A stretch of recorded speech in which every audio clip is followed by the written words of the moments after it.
খারাপ মিস করতানা আর রোজা শরীফের সময় সালাম কইবা আসসালাতু ওয়াসসালামু আলাইকা রাসূলুল্লাহ আসসালাতু ওয়াসসালামু আলাইকা ইয়া হাবিবাল্লাহ আসসালাতু ওয়াসসালামু আলাইকা ইয়া শাফিউল মুজলিমিন আসসালাতু ওয়াসসালামু আলাইকা ইয়া রাহমাতুল লিল আলামিন। কারণ হাদিসে লোক যে সময় আমরা দুনিয়ায় যে কোনো জায়গা থেকে সালাম দিলে দুরূদ শরীফ পড়লে ফেরেশতার মাধ্যমে আল্লাহ এই দুরূদ শরীফটা পৌঁছায়। আর ইখানে ইয়া যে সময় আসসালাতু ওয়াসসালামু আলাইকা রাসূলুল্লাহ ডাইরেক্ট কইবা তখন নবী করিম সাল্লাল্লাহু আলাইহি ওয়াসাল্লাম রে আল্লাহ এই বলিটি দিবা থাইন আপনার সালামের আনসার দিবা ইনশাআল্লাহ। আল্লাহ যারা আমার তৌফিক দিচ্ছেন সকলের সালামরে কবুল করুকা। আর যারা আমরা এখন আইতাম পারছি না দুনিয়ায় যে কোনো মুসলমান আছেন আল্লাহ সব মুসলমানরে আওয়ার আইয়ার নবী করিম সাল্লাল্লাহু আলাইহি ওয়াসাল্লাম রোজা শরীফের সামনে উবাইয়া আসসালাতু ওয়াসসালামু আলাইকা রাসূলুল্লাহ হওয়ার তৌফিক দান করুকা। এই দোয়াটা করলাম আজকে এই জান্নাতের মাঝে উবাইয়া।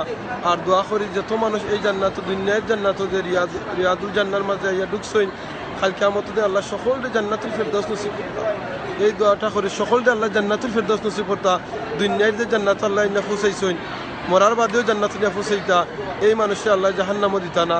আর যারা এখনো আইতা পারছি না দোয়া করি তারারে আল্লাহ দুনিয়ার জান্নাত আমার তৌফিক দুকা আর মরার বাদেও জান্নাতুল ফেরদৌস নসিব করুকা। ইভেন যারা এখানে আইতা পারছি না মারা গেছেন আর যারা আইতা পারতাও নাই তারারেও আল্লাহ জান্নাতুল ফেরদৌস নসিব করুকা। এই দোয়াটা করি ইনশাআল্লাহ। জাযাকাল্লাহু খাইরান। আমি সামনে দিয়ে দেখাইম ইনশাআল্লাহ। আসসালামু আলাইকুম।